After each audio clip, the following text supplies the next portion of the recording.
Assalamualaikum warahmatullahi wabarakatuh. Halo teman-teman, kembali lagi kelas kecerdasan buatan mengantarkan materi tentang logika fuzzy. Yang pada pertemuan ini kita akan berfokus pada sebuah sistem inferensi fuzzy.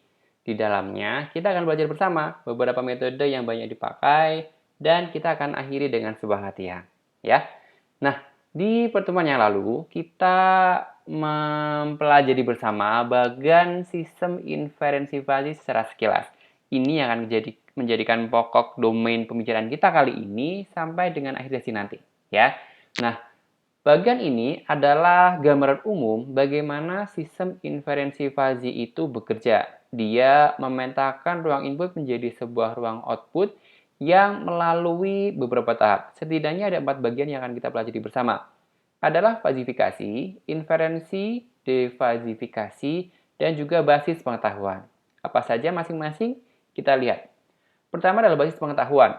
Basis pengetahuan ini adalah sekumpulan aturan atau rules yang dinyatakan dalam bentuk if-then yang dibuat oleh pakar.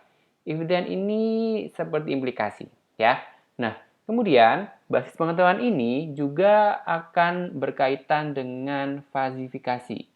Fazifikasi itu sendiri adalah proses bagaimana mengubah input sistem yang berada pada sebuah nilai tegas menjadi sebuah nilai dalam variabel linguistik dengan fungsi keanggotaan atau mu(x), kemudian disimpan dalam basis pengetahuan fuzzy.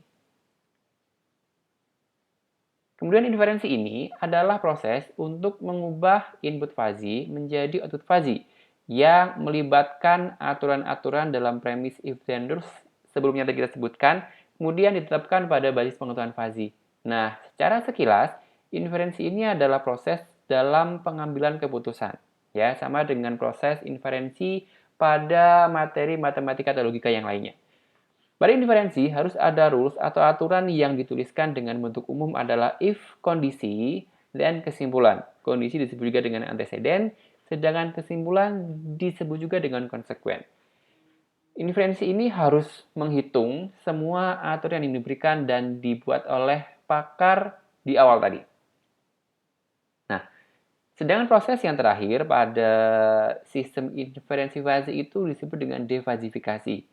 Proses ini adalah kebalikan dari fazifikasi, yaitu mengubah output fuzzy dari tahap inferensi menjadi sebuah nilai tegas. Jadi dari mu(x), kemudian akan kita temukan nilai tegasnya lagi, menggunakan fungsi keanggotaan sesuai dengan kondisi ketika kita melakukan proses di fazifikasi awal tadi. Nah, beberapa metodenya yang kita gunakan adalah centroid atau disebut juga dengan center of area atau COA atau center of gravity atau COG. Selain dari centroid, kita juga menggunakan average atau rata-rata atau ada yang menyebutkan dengan weighted average. Ya. Kita akan mempelajari bagaimana sistem inferensi fuzzy ini bekerja menggunakan sebuah contoh kasus sederhana. Harapannya adalah dari contoh kasus yang kita pelajari satu ini, teman-teman bisa mengembangkan pemahaman tentang kapan dan bagaimana cara menyelesaikan sebuah permasalahan menggunakan logika fuzzy.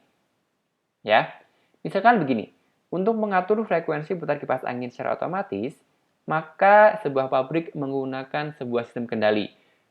Pada data yang diperoleh, variabel ada beberapa. Di antaranya adalah kecepatan putar kipas angin dari angka yang paling kecil adalah 1000 rotary per menit atau RPM, dan angka yang paling besar berada pada skala 5000 RPM. Sensor suhu ruangan mampu bekerja pada rentang antara 100 hingga 600 Kelvin. Sementara sumber frekuensi putar kipas angin berada pada jangkauan 2000 hingga 7000 RPM. Dari deskripsi ini, kemudian didefinisikan aturan-aturan yang berlaku setidaknya ada 4 seperti ini. Misalkan, R1, rule 1, menyatakan bahwa if kecepatan lambat n suhu tinggi, dan frekuensi kecil. Kemudian diikuti dengan R2 dan R3, dan ini dengan rule 4 yang menyatakan bahwa if kecepatan cepat, n suhu rendah, dan frekuensi besar. Bentuknya adalah bentuk if then, ya, jika maka. Nah, dari data yang diketahui dan variabel pada waktu sebelumnya, maka muncul sebuah pernyataan. Berapakah sumber frekuensi putar kipas angin yang dihasilkan sistem apabila suhu menunjukkan angka 300 Kelvin, sedangkan kipas angin berputar dengan kecepatan 4000 rpm, maka contoh kasus ini perlu dicermati oleh teman-teman. Pada sistem inferensi fasi, kita harus mengetahui pertama adalah variabel yang digunakan itu ada berapa. Nah, variabel ini bisa kita peroleh dari deskripsi soal. Kebetulan di sini kita temukan bahwa variabel itu ada 3. Pertama adalah kecepatan, kemudian kedua adalah suhu, dan yang ketiga adalah frekuensi.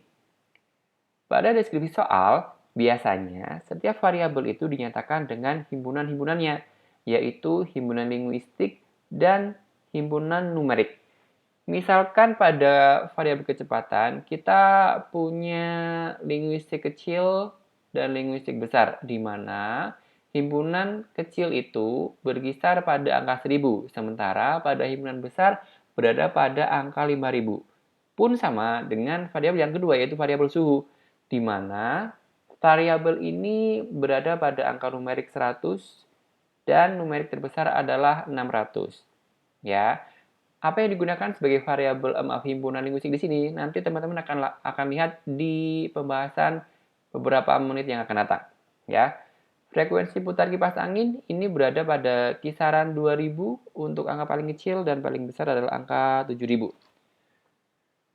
Selain kita bisa mengetahui variabel yang digunakan itu ada apa saja pada deskripsi soal, kita juga bisa mengamati aturan yang dipakai itu adalah representasi dari seluruh variabel dan linguistik yang dipakai. Jadi, dalam setiap rule ini akan melibatkan setiap variabel, ada variabel kecepatan, ada variabel suhu, dan ada variabel frekuensi. Nah, variabel yang berada di sebelah kiri then itu adalah variabel input. Maka input kita ada 1 dan input kita ada 2, yaitu kecepatan dan suhu. Sementara variabel yang berada di sebelah kanan then itu adalah variabel output atau yang kita cari nantinya.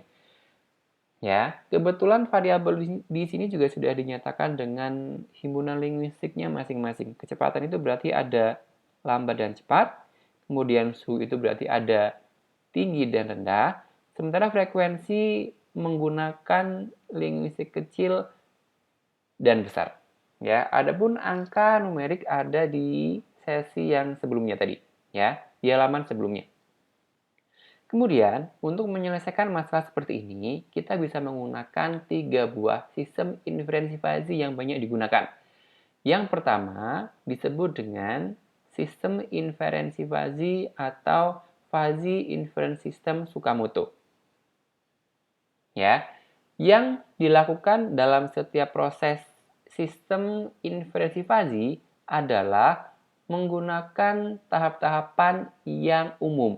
Tadi disebutkan di awal, akan kita mulai dengan proses fazifikasi, yaitu mengubah nilai tegas ya menjadi sebuah derajat keanggotaan menggunakan fungsi keanggotaan yang kemarin sudah kita selesaikan.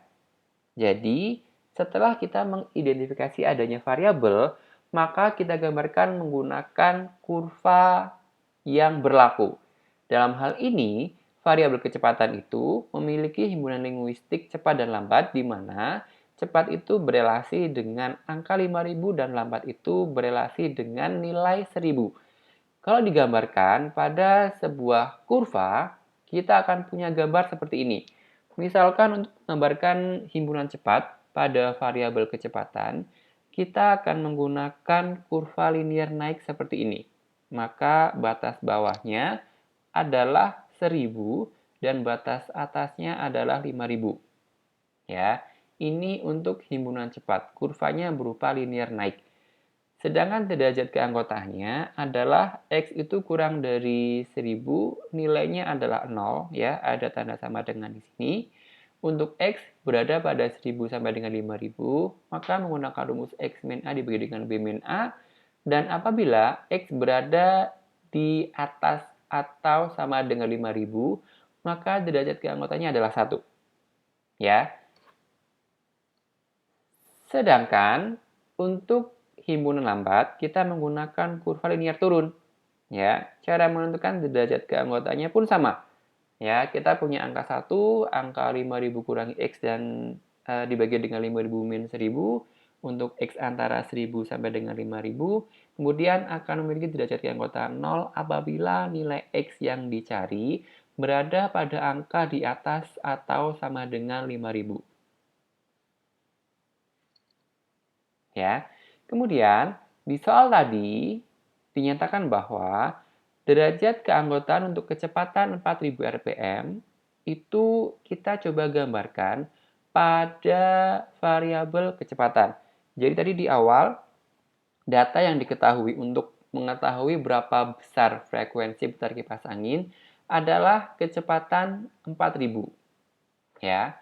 Maka, untuk menggambarkan nilai 4.000, derajat keanggotaan 4.000 pada himpunan cepat dan lambat, kita gunakan kurva yang relevan. Dalam hal ini adalah kurva linier, naik dan juga turun, kurva berbentuk garis lurus.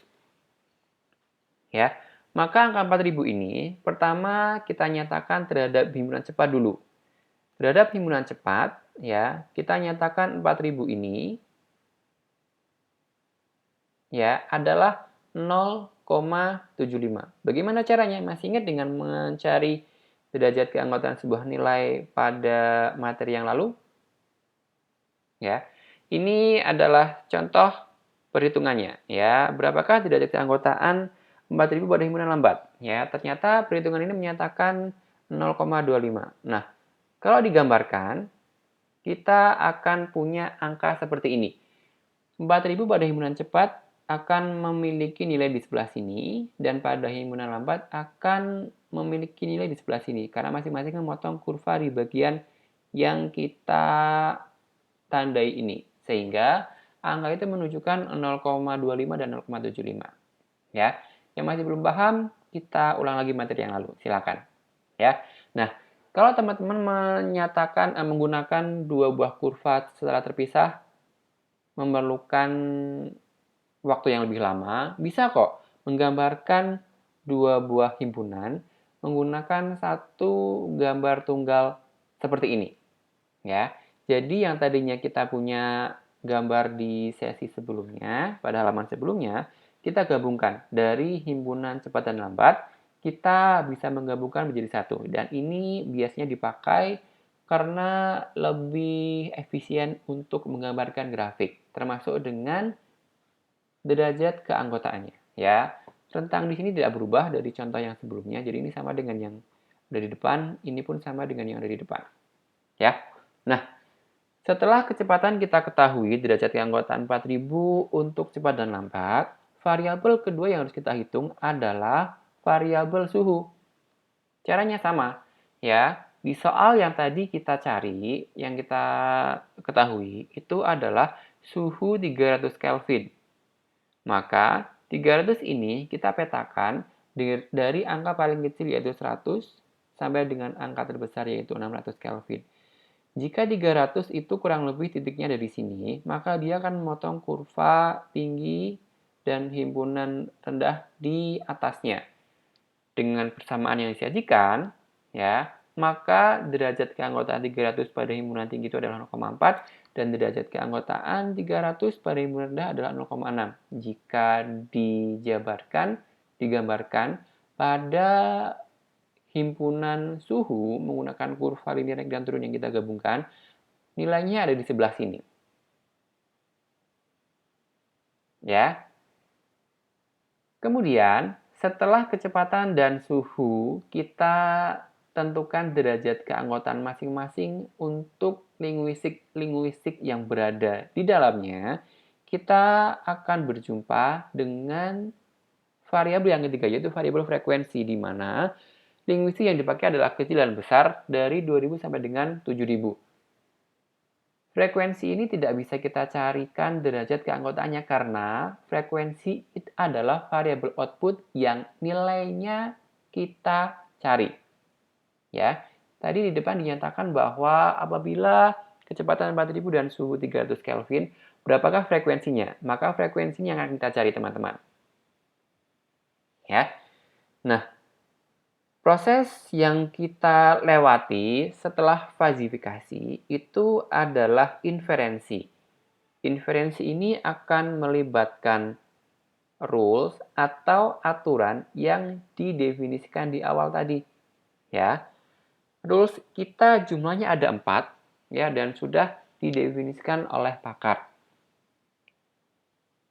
Inferensi ini disebut juga dengan implikasi, karena memang bentuk aturannya yang berupa if then atau jika maka. Beberapa referensi menyatakan istilah inferensi dengan implikasi, jadi semakin memperkaya perbendaharaan kata istilah teknis teman-teman pada materi logika fuzzy. Ya. Nah, inferensi itu dia akan menghitung derajat keanggotaan sebuah nilai pada masing-masing rule atau aturan. Jadi kalau ada 4 aturan, kita akan memproses masing-masing aturan itu satu persatu. Misalkan untuk aturan yang pertama, if kecepatan lambat n suhu tinggi, then frekuensi kecil. Maka derajat keanggotaan lambat di awal tadi, ya, new lambat, kemudian kita menggunakan operasi n, maka notasinya adalah irisan atau intersection, kemudian suhunya adalah tinggi. Tingginya ada di sebelah sini. Kalau dipaparkan nilainya, operator n itu adalah nilai minimum yang dicari. Sementara x ini adalah 4000, kecepatannya tadi 4000 dengan suhunya adalah 300. Di awal tadi kita nyatakan bahwa falsifikasi variabel kecepatan mendapatkan derajat keanggotaan 4000 pada lambat adalah 0,24 dan derajat keanggotaan 300 pada himpunan tinggi variabel suhu adalah 0,4. Ini 0,25, maaf ya.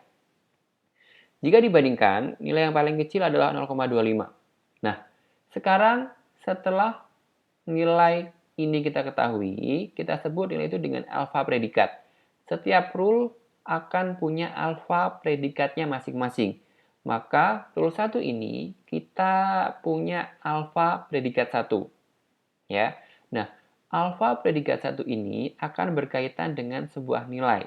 Namanya adalah nilai Z1. Dalam hal ini kita menggunakan variabel namanya adalah Z. Ya, kan boleh menggunakan variabel namanya apapun kok. Ya. Kemudian, bagaimana cara menentukan nilai Z ini? Perhatikan, kita tadi sudah menggambarkan nilai frekuensi dengan kurva linear naik dan turun untuk himpunan besar dan kecil. Maka perhatikan, yang kita cari adalah kata kecil di belakang frekuensi, karena ini yang akan kita cari. Nah, frekuensi sudah kita paparkan di sini, bentuk kurvanya, maka teman-teman cukup perhatikan kurva kecil ini. Ya, abaikan yang besar, karena yang kita lihat adalah kecil. Tadi kita ketahui nilainya adalah 0,25. Kita tarik garis lurus, misalkan 0,25, titiknya ada di sebelah sini, ditarik garis lurus sampai dengan memotong kurva kecil, maka berapakah nilai ini? Nah, cara memahaminya begitu. Ternyata setelah dihitung, Z1 ini untuk derajat keanggotaan 0,25, nilainya adalah 5750. Masih ingat kan cara menentukan derajat keanggotaan sebuah nilai menggunakan kurva linear turun? Ya, ini silakan kalian pahami menggunakan pemahaman kurva linear turun apabila sebuah nilai x-nya berada pada rentang nilai A dan B. Ya, B min X dibagi dengan B min A. Nanti cross check ulang lagi ya. Nah, maka sudah kita dapatkan nilai Z1 adalah 5750. Pada setiap inferensi yang berlaku pada metode Tsukamoto, masing-masing rule itu akan menghasilkan dua buah nilai, yaitu alfa predikat dan juga nilai Z. Maka nilai ini juga akan kita cari untuk rule yang kedua. Pada rule 2, ya, itu adalah angka 5750. Pada rule 2, kita akan menggunakan variabel kecepatan dan suhu ini dengan linguistik lambat dan rendah. Derajat keanggotaan lambat 4000 adalah 0,25, sedangkan 300 pada himpunan rendah adalah 0,6. masih menggunakan operator AND, ya, operasinya adalah operasi irisan, maka nilai yang dicari adalah nilai minimumnya, nilai paling kecil di antara pembanding yang diberikan, sebelah kiri dan sebelah kanan. Masih nilainya adalah sama 0,25. Dari 0,25 ini, kemudian kita cari nilai Z-nya. Nah, 0,25 itu kalau kita paparkan pada himpunan frekuensi masih sama-sama pada himpunan kecil. Jadi, himpunan besar yang digambarkan menggunakan kurva linear naik ini kita abaikan dulu. 0,25 kalau kita tarik, misalkan nilainya di sini, kalau kita tarik garis lurus sampai memotong kurva kecil, maka nilainya akan diketahui di sebelah sini. Ya, sehingga persamaannya menggunakan kurva linear turun tadi. Ya, hasilnya adalah sama, 5750 rpm. Paham sampai sini? Oke, kita lanjut ke R3. Masing-masing rule itu menghasilkan alfa predikat dan nilai Z-nya. Ya. Nilai alfa predikat 3 pada rule ketiga dinyatakan dengan 0,4. Sementara 0,4 apabila memotong kurva himpunan besar pada variabel frekuensi ada di titik ini. Ya, abaikan yang kurva himpunan kecil karena frekuensinya adalah besar. Maka kalau dicari 0,4 ini dia akan menghasilkan angka 4000 rpm. Titiknya kurang lebih ada di situ, ya. Nah, R4 ini adalah perhitungan kita yang terakhir yang akan menghasilkan alfa predikat 4 sama dengan 0,6 dengan nilai Z4-nya adalah 5000 rpm. Sampai sini paham teman-teman? Kalau sudah, pada inferensi Tsukamoto, setiap alfa predikat dan nilai Z masing-masing rule itu kita gunakan pada proses selanjutnya yang disebut dengan defasifikasi. Adapun metode defasifikasi untuk Tsukamoto adalah menggunakan metode average atau rata-rata, di mana nilai Z total itu akan menggunakan nilai alfa predikat masing-masing rule ini ya dikalikan dengan nilai Z masing-masing rule yang berkaitan dibagi dengan jumlah total alfa predikat yang diketahui. Karena kita punya 4 rule, maka kita akan menggunakan angka-angka berupa alfa predikat 1, 2, 3, 4 dan nilai Z 1, 2, 3, dan 4 dari 4 buah rule yang kita hitung pada proses inferensi sebelumnya. Maka akan diperoleh angka seperti ini. Ya. Alfa predikat 1 dikalikan Z1 ditambahkan dengan alfa predikat 2 dikalikan Z2 dan seterusnya dibagi dengan semua alfa predikatnya 1, 2, 3, dan 4. Kalau di total, maka kita akan menemukan angka 4983 yang dalam hal ini apabila kecepatannya ada pada nilai 4000 rpm dan suhu ada pada angka 300 Kelvin, ya, frekuensi putar kipas angin yang dihasilkan harus berada pada angka 4983 rpm. Bagaimana cara memahaminya? Paham? Ya, kalau yang belum paham, kalian ulang lagi dari awal. Nah, selain metode Tsukamoto, ada lagi sistem inferensi fuzzy kedua yang disebut dengan inferensi Mamdani. Inferensi Mamdani ini digagas oleh Ibrahim Mamdani pada 1975. Ya. Nah, tidak berbeda dengan inferensi Tsukamoto, pada fazifikasi Mamdani ini dia juga menggunakan skenario yang sama. Ya. Grafiknya pun kita masih menggunakan kurva yang sama ya. Adapun kecepatan dari cepat 5000 dan lambat 1000, angka yang dicari adalah kecepatannya 4000. Berapakah derajat keanggotaan untuk himpunan cepat dan lambat pada angka 4000? Ya, maka akan kita peroleh angkanya adalah 0,75 dan 0,25. Kalau digambarkan pada kurva di sebelah kiri, maka akan diperoleh angka yang dicetak dengan warna merah dan hijau. Setelah kecepatan, suhu pun sama. Ya, fazifikasi itu prosesnya adalah sama. Dia akan mengubah nilai tegas, ya. Nilai tegas itu adalah 4000. Ini adalah crisp number, ya, menjadi sebuah derajat keanggotaan. Ya ini 0,75 dan 0,25. Ini adalah proses yang kita peroleh pada skenario fazifikasi. Pasti yang diperoleh adalah mu x, ya. Kemudian suhu, ya, juga sama. Suhu yang dijadikan angka pada soal adalah 300 Kelvin. Dengan rentang dari 100 sampai 600, maka kita akan mendapatkan derajat keanggotaan 0,4 dan 0,6 untuk masing-masing himpunan tinggi dan himpunan rendah. Jika digambarkan pada kurva, bentuknya sama dengan proses yang sebelumnya. Ya. Nah, karena kecepatan sudah dan suhu sudah, maka frekuensi yang kita gunakan pun juga tidak berbeda.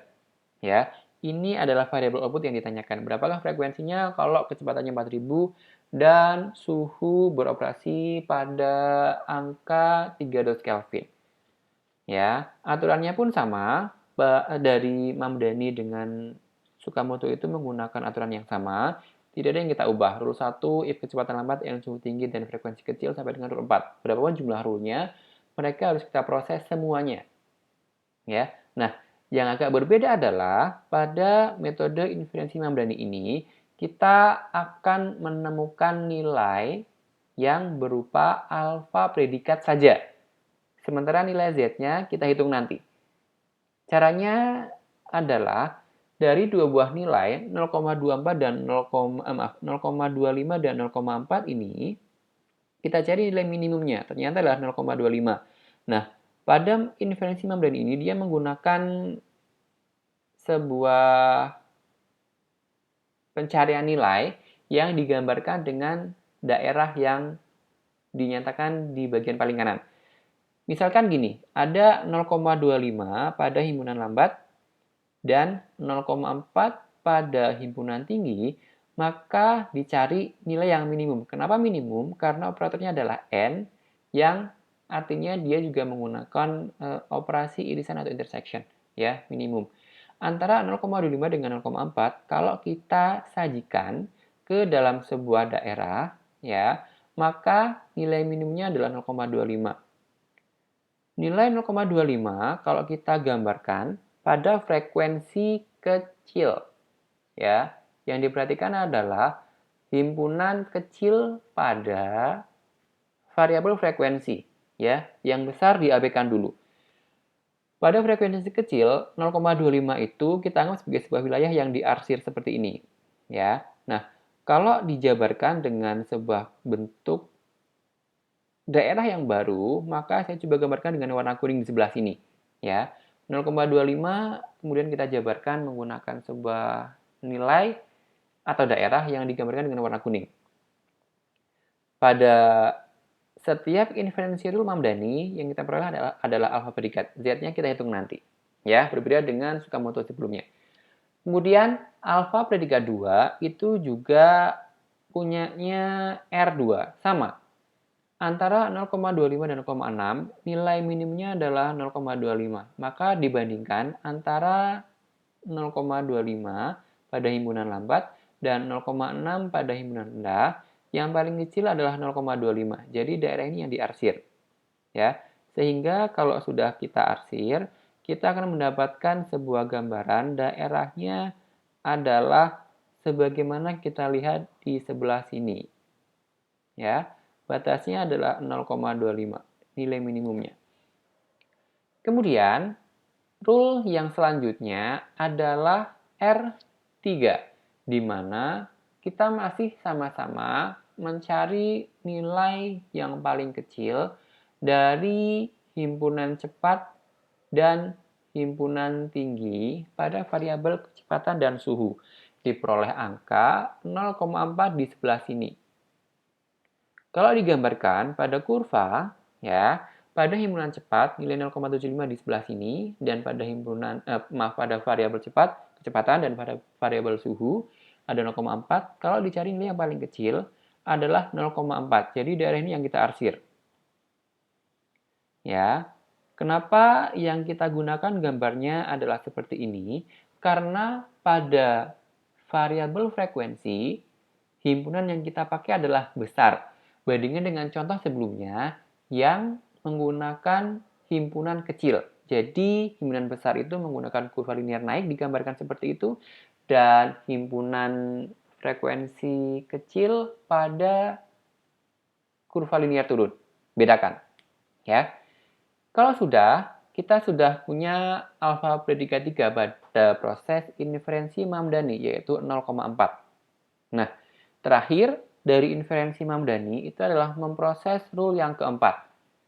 Maka akan kita peroleh nilainya adalah 0,6 dari mu cepat 4000 dan mu rendah 3000. Membandingkan antara 0,6 dan 0,7 yang paling kecil adalah 0,6.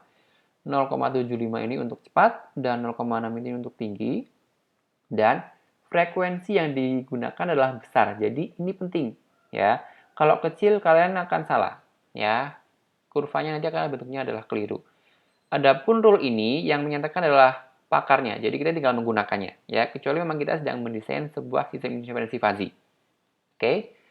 Karena nilai minimumnya adalah 0,6 ya. Kenapa minimum? Karena operatornya adalah n. Jadi kalau kalian melihat operatornya adalah OR, maka kalian bisa cari ya apa nilai yang dicari. Daerah ini adalah daerah yang kita arsir, sehingga kita akan mendapatkan sebuah daerah yang digambarkan dengan warna kuning di sebelah kanan kita.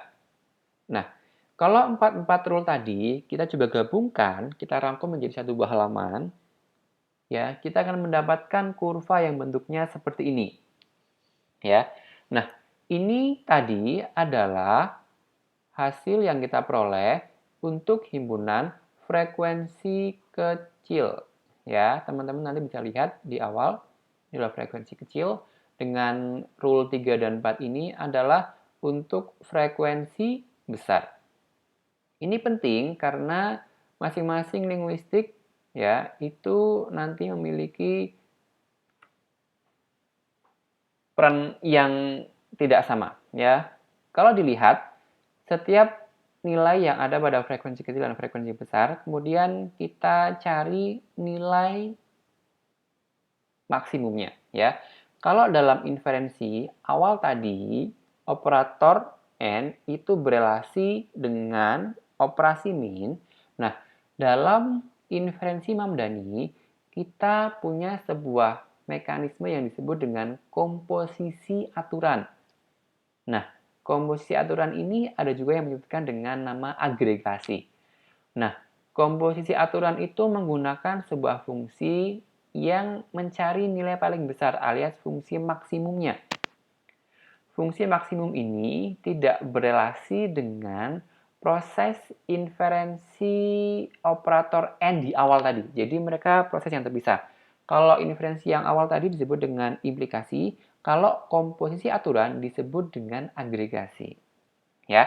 Nah, setelah kita kumpulkan grafik kurva yang dihasilkan pada masing-masing aturan, frekuensi kecil ini menghasilkan dua buah rule pada R1 dan R2.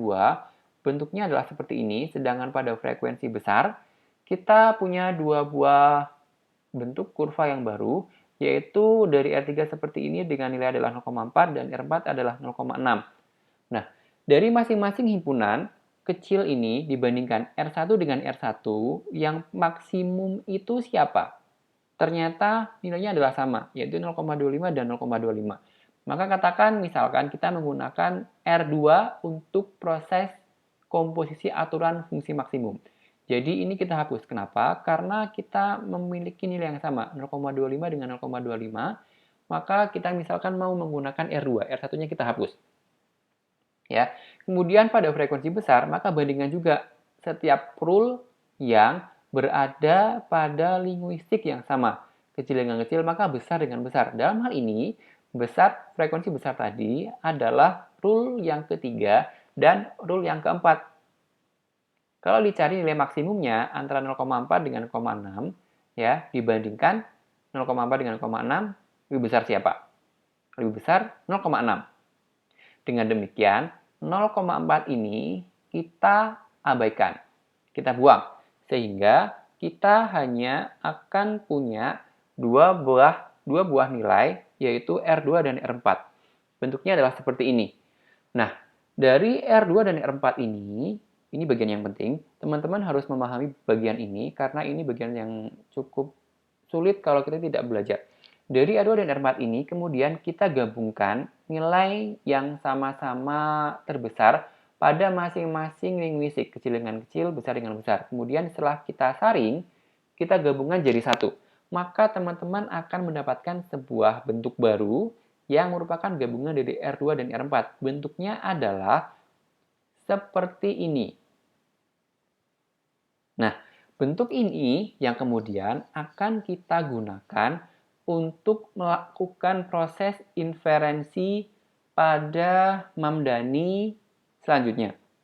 Ya, kita masih belum beranjak dari proses inferensi karena memang inferensi Mamdani ini perlu fokus yang lebih ekstra dibandingkan dengan Tsukamoto sebelumnya.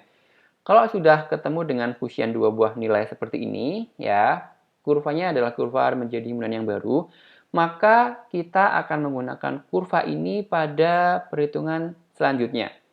Dari kurva ini, kita kemudian memiliki dua buah titik potong. Ya, kita harus menentukan dulu untuk sampai proses defasifikasi. Kita harus menentukan titik potongnya dulu.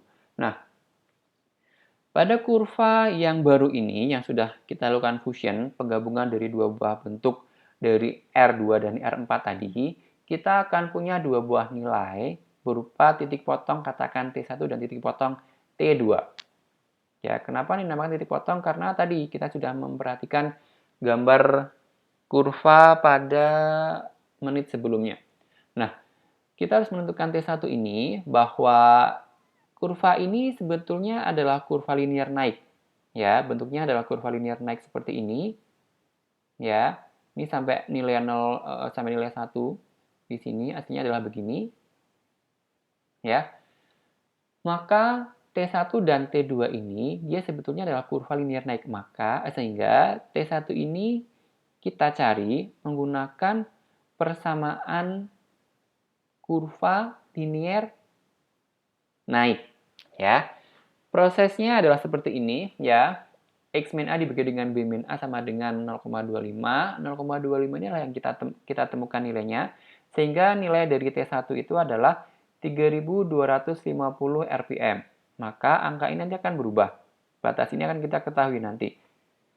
Ya, sama halnya dengan nilai T2. T2 itu adalah titik di sebelah sini, ya, yang memotong kurva linear naik ini. Ya, sehingga kita akan ketemu dengan angka T2 dikurangi dengan 2000 dibagi dengan 5000 sama dengan 0,6. Ya, X min A dibagi dengan B min A ketemunya adalah 0,6. Maka berapakah nilai X? X-nya dalam hal ini adalah T2. Maka T2 ketemunya adalah 5000 di sini nanti. Sehingga nilai T1 dan T2 ini adalah 5000 dan 3250. Kita akan dapatkan angka seperti ini. Kalau sudah, berarti kita memiliki fungsi keanggotaan himpunan fazi yang baru. Ya, kalau biasanya semua derajat keanggotaan yang berada di sebelah kiri batas bawah itu adalah 0 dan di sebelah kanan batas atas itu adalah 1, tidak demikian. Perhatikan. Nilai ini adalah dari 0,25 ya sampai dengan 0,6. Bukan dari 0 sampai dengan 1. Bedanya di situ. Ya, kenapa? Karena kita menggunakan nilai ini untuk proses inferensi pada defasifikasi nantinya. Ya, sehingga nilainya adalah 0,25 untuk semua nilai Z yang berada di sebelah kiri 3250 dan nilainya adalah 0,6 yang berada pada sebelah kanan atau sama dengan 5000. Sementara kalau nilainya adalah dari T1 sampai dengan T2 atau 3250 sampai dengan 5000, maka masih menggunakan rumus yang sama untuk kurva linear naik. Ya, yaitu X min A dibagi dengan B min A. A-nya masih dengan 2000, bukan 3250. B-nya pun masih sama, 7000, ya, bukan 5000. Nah, dari T1 dan T2 ini, teman-teman akan menemukan adanya 3 daerah. Ya, T1 ini akan membagi wilayah kurva tadi menjadi 3 daerah. Yang pertama adalah daerah D1, ya, D1, ada D2 dan D3.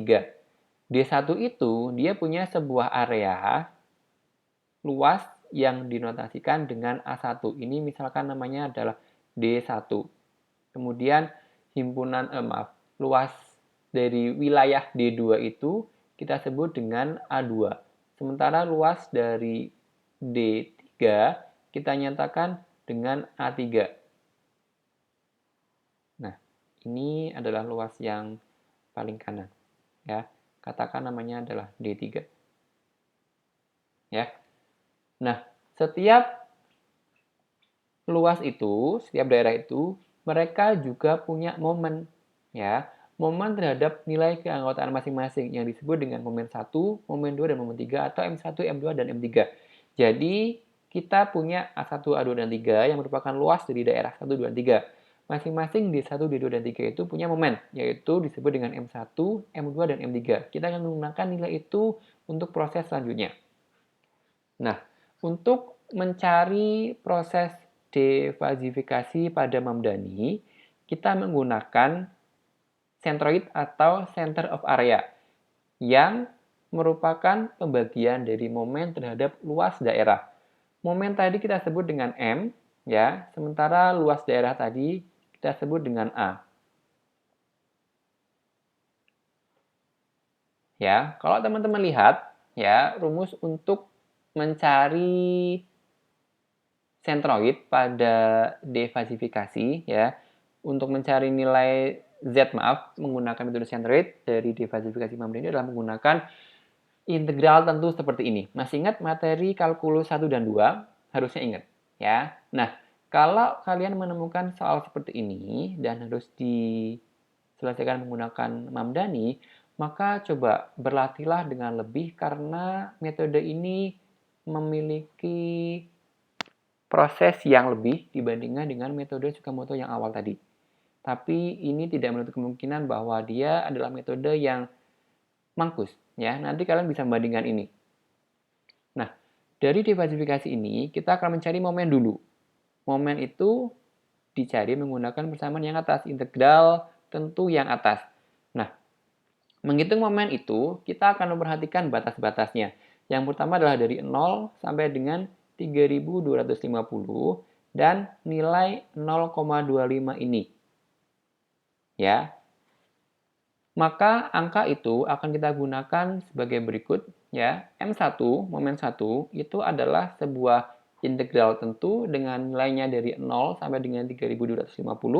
Batasnya adalah 0 sampai dengan 3250, ya.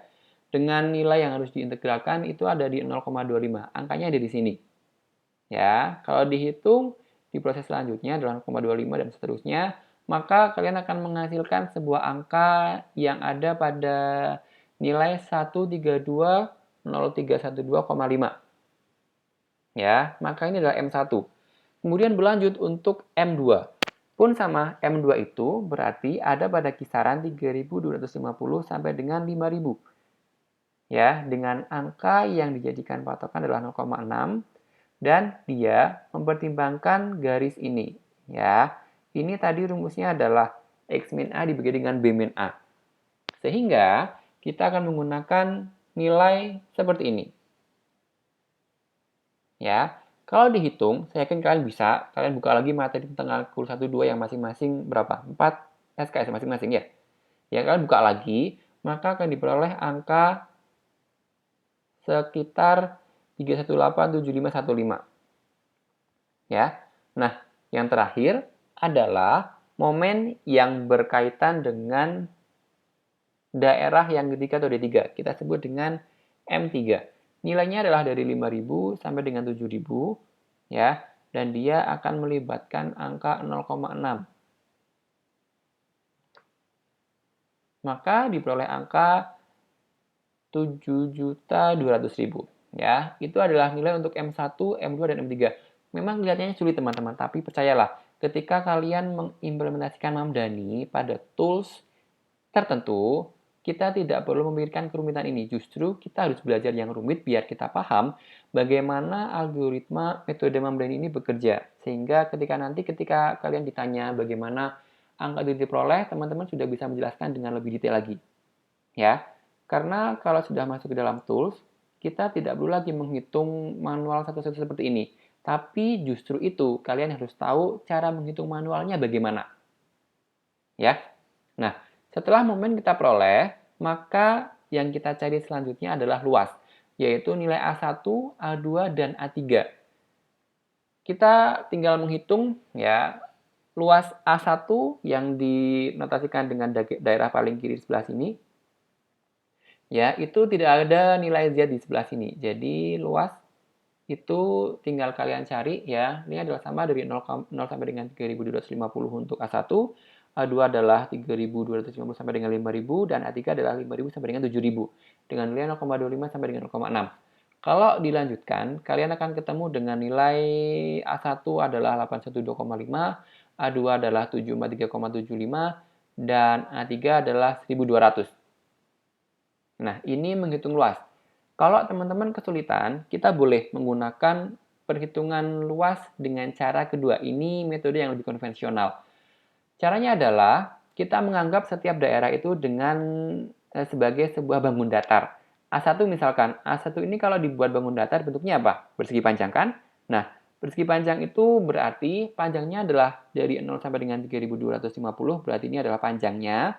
Lebarnya adalah sejauh 0,25, sehingga A1 luasnya adalah panjang kali lebar, 3250 dikalikan dengan lebarnya 0,25, ketemunya adalah 812,5. Sama dengan A1 pada metode yang sebelumnya. Kemudian, bagaimana dengan A2? A2 ini bentuknya apa menurut kalian? Nah, pada bangun datar, A2 ini kita identikan dengan bentuk trapesium. Ya, kebetulan trapesiumnya adalah sama kaki. Masih ingat rumus trapesium? Coba balik ke pelajaran SD, masih ingat nggak? Ya, A2 itu adalah bentuk trapesium di mana rumus trapesium itu adalah bagaimana? Masih ingat? Jumlah sisi sejajar, yaitu T1 dengan T2, dikalikan dengan tinggi. Ya, dibagi 2. Atau setengah kali 2 garis sejajar, 2 sisi sejajar, ya, dikalikan dengan tingginya. Tingginya itu adalah sejauh 5000 dikurangi dengan 3250. Ini adalah tingginya, ya. Sedangkan ini adalah nilai sisi sejajar, ini adalah T1 dan ini adalah T2. Maka luas A2 itu ketemu dengan nilai 743,75. Sama pula dengan nilai yang terakhir metode sebelumnya tadi.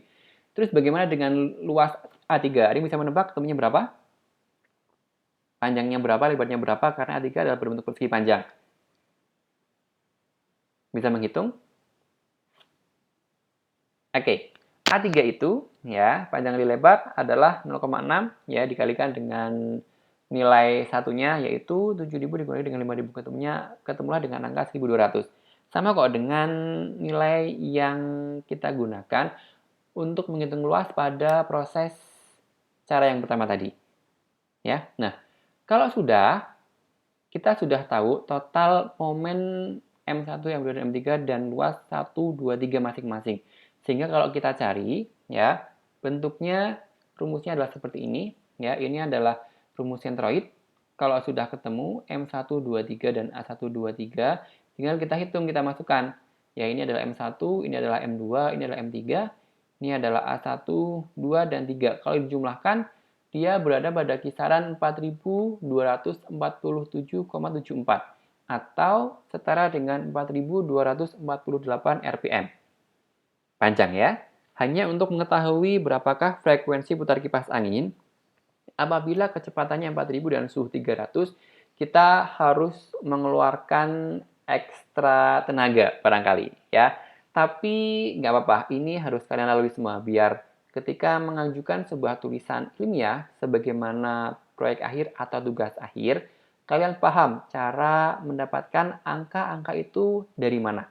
Karena banyak kok kakak angkatan kalian yang mencoba menghubungi kami melalui email atau diskusi langsung karena mereka paham mendapatkan angka perhitungan sebuah gigafasi menggunakan tools, tertentu, tapi mereka nggak paham bagaimana kok angka itu dikeluarkan. Ya, jadi harusnya kebalik. Mereka tahu dasarnya dulu baru masuk ke dalam tools. Ya, jangan kebalik. Nah, kalau angka ini sudah kita ketahui, berarti inferensi menggunakan Mamdani kita selesai. Ya, tinggal sekarang yang ketiga adalah inferensi menggunakan metode Sugeno. Nah, metode Sugeno itu disebut juga dengan Takagi Sugeno Kang atau yang disebut dengan TSK ya. Takagi Sugeno Kang, maaf hurufnya lagi nggak Arial ya. Takagi Sugeno Kang yang digagas oleh Michio Sugeno. Pada metode Sugeno ini, dia menggunakan fazifikasi yang sama dengan metode Sakamoto awal tadi. Ya, kecepatan cepat 5000 dan lambat 1000 dicari derajat keanggotaannya adalah 0,75 dan 0,25 masing-masing. Kemudian untuk fazifikasi variabel suhu, dia juga sama, yaitu pada angka 0,4 dan 0,6 untuk 300 Kelvin pada himpunan tinggi 600 dan pada himpunan rendah 100, serta kurva untuk frekuensinya adalah sama. Ya. Nah, yang berbeda pada inferensi Sugeno itu adalah penggunaan rules atau aturannya. Perhatikan baik-baik. Pada Sugeno, aturan yang berlaku itu di sebelah kanan frekuensi, dia tidak menggunakan sebuah himpunan linguistik. Ya, kalau pada aturan sebelumnya R1, 2, 3, 4 di sebelah kanan itu adalah misalkan frekuensinya tadi apa? Kecil ya. Frekuensinya ini juga kecil. Kemudian R3 if kecepatan cepat n suhu tinggi dan frekuensinya besar. Ya. Tapi pada Sugeno itu tidak demikian. Frekuensi atau himpunan output itu biasanya dinyatakan dengan sebuah fungsi fx ya, di mana frekuensi dinyatakan dengan sebuah persamaan 0,5 kali kecepatan tambah 1700. Itu untuk R yang pertama. Sementara untuk yang kedua, if kecepatan lambat n suhu rendah dan frekuensi adalah 2 kali kecepatan dikurangi dengan 4000. Ya, sampai dengan huruf keempat, frekuensi adalah kecepatan ditambahkan dengan 700. Ya, sehingga di sini untuk proses inferensi ini agak sedikit berbeda karena dia tidak menggunakan himpunan linguistik besar dan kecil pada metode Sakamoto dan Mamdani. Sehingga kita akan melakukan proses penghitungan masing-masing dulu seperti ini. Apabila R1 menyatakan bahwa if kecepatan lambat n suhu tinggi dan frekuensi adalah 0,5 kali kecepatan plus 1700, maka sama. Proses inferensi itu semua metode apapun akan menghasilkan alfa predikat. Ya, dalam hal ini adalah 0,25, alfa predikatnya adalah dari rule 1. Ya, kemudian untuk mencari nilai z-nya, ya, ini adalah 0,25 alfa predikatnya, dia tidak mencari nilai di sini, ya. Dia tidak mencari nilai di sini, berapa ini tidak dicari, tapi dia menggunakan rumus ini. Nilai z ini menggunakan rumus ini. Z1 adalah 0,5 ditambahkan dengan kecepatan plus 1700. 4000 ini adalah kecepatan. Ya, kecepatan nilainya adalah dari sini. Sehingga 4000 dikalikan dengan setengah tambah 1700 adalah 3700. Maka alfa predikat 1 adalah 0,25 dan Z1 pada Sugeno adalah 3700. Ya. Sama dengan R yang kedua. Rule kedua menyatakan bahwa if kecepatan lambat n suhu rendah dan frekuensi adalah 2 kali kecepatan dikurangi dengan 4000.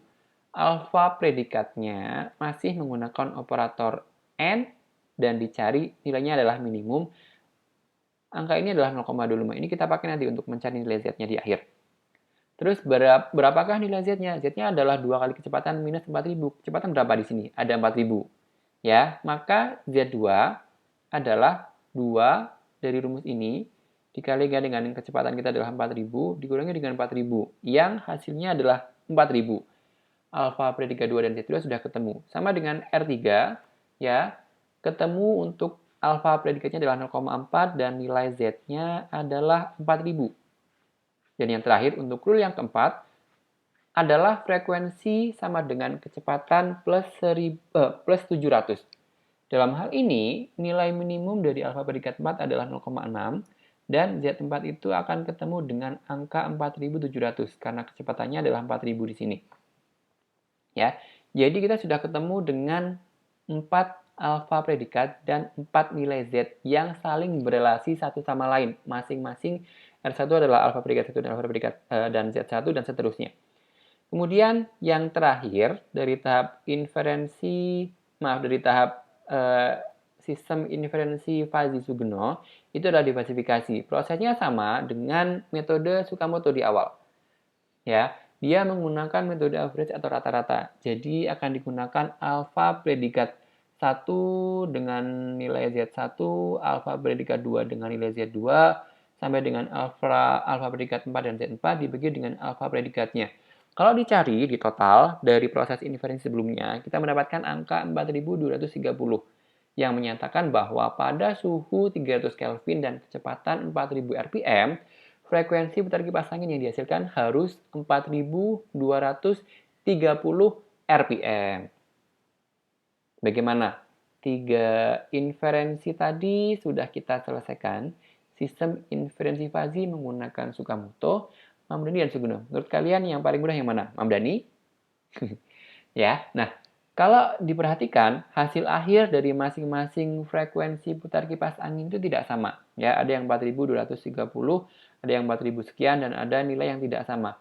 Kenapa demikian? Ya, nanti kalian akan semakin paham kalau menggunakan contoh dengan menerapkan 3 buah metode inferensi, ya, sistem inferensi Fuzzy secara beruntun. Kalian akan tahu. Dan hasilnya adalah sama-sama valid. Ya, karena mereka menggunakan pendekatan yang tidak sama, maka hasilnya tidak akan selalu sama. Ya, bisa jadi sama atau bisa jadi tidak sama. Nah, dari yang tadi kita pelajari, kita bisa menyimpulkan pada sebuah ringkasan bahwa pada model Tsukamoto, aturan yang kita pakai adalah if X is A, and Y is B, dan Z is C. Ini adalah sama yang dipakai pada model Mamdani. Perhatikan. Pada Tsukamoto dan Mamdani, rule-nya adalah sama. Sementara pada Tsukamoto, defasifikasinya yang kita gunakan adalah rata-rata atau average. Sementara rata-rata atau average itu juga dipakai pada model Sugno. Ya. Sedangkan pada Mamdani, defasifikasinya ini menggunakan centroid, ya, agregasi atau komposisi aturan tadi menggunakan fungsi maksimum. Sementara untuk implikasi tadi operatornya adalah n karena semua aturannya menggunakan n. Kalau menggunakan or kalian akan beda lagi. Ya. Sedangkan pada metode Mamdani, ya, ini menggunakan centroid pada metode Sugno, ya, dia menggunakan sebuah fungsi yang dinyatakan pada aturannya. Aturan itu berbentuk nilai f sama dengan f adalah xy. Ya, ini adalah pakar yang menentukan. Kalau kita adalah orang yang belajar, maka kita tinggal menggunakan. Tapi kalau kita adalah seorang yang sedang merancang atau kalian ingin menggunakan ini sebagai tugas akhir nanti atau proyek, ya maka kalian sendiri yang menentukan rule-nya. Ya, adapun untuk mencari rule itu kalian nanti bisa pelajari lebih lanjut lagi. Nah, dari sekian banyak materi dari awal sampai dengan selesai tadi, ya, diakhiri dengan ringkasan, kita melihat bahwa untuk masing-masing representasi variabel itu digambarkan dengan dua buah kurva karena memang masing-masing variabel itu hanya memiliki dua buah linguistik. Misalkan kecepatan itu dia punya himpunan cepat dan lambat, maka dia cukup menggunakan kurva linear naik dan kurva linear turun. Sama halnya dengan suhu, dia menggunakan dua buah kurva yaitu linear naik untuk tinggi dan linear turun untuk rendah. Sementara untuk frekuensi juga sama, dia memerlukan himpunan besar yang dinyatakan dengan linear naik dan himpunan kecil dinyatakan dengan kurva linear turun. Nah, pertanyaannya adalah bagaimana teman-teman bisa menggambarkan derajat keanggotaan sebuah nilai apabila variabelnya memiliki 3 himpunan linguistik. Ya, saya ulang. Bagaimana teman-teman bisa menggambarkan derajat keanggotaan menggunakan kurva tertentu apapun itu apabila variabel yang diberikan memiliki 3 buah nilai linguistik. Katakan kalau suhu ini dia tidak hanya punya rendah dan punya tinggi, tapi dia juga punya sedang, ya. Atau kalian punya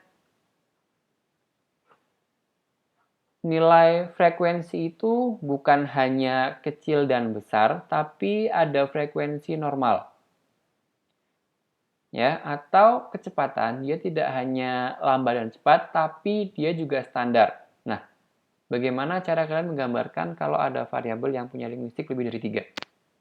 Ya, selamat belajar.